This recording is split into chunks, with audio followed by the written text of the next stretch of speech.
What is a key factor in maintaining biodiversity in pastures?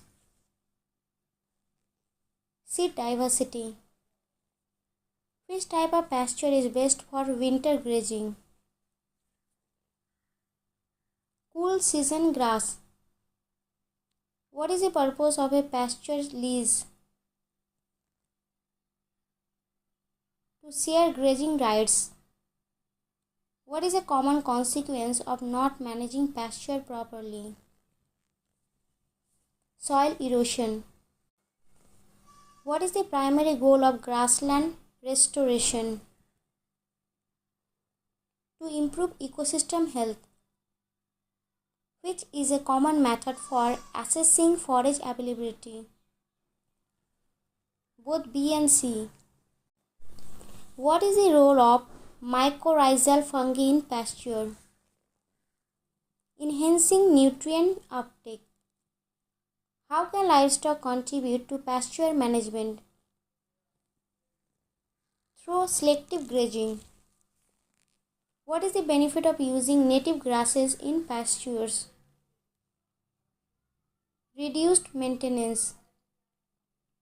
Which nutrient is most often deficient in pastures? Nitrogen. What is the risk of monoculture in pasture systems? Higher pest populations. What does forage quality refer to? Nutritional value of feed.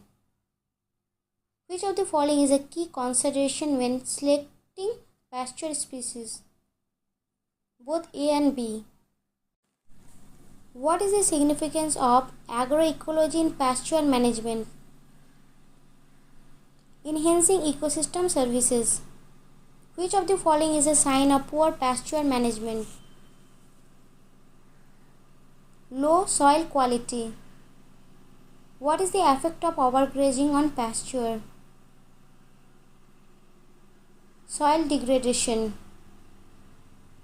Which type of livestock is most suited for rough terrains? Goats.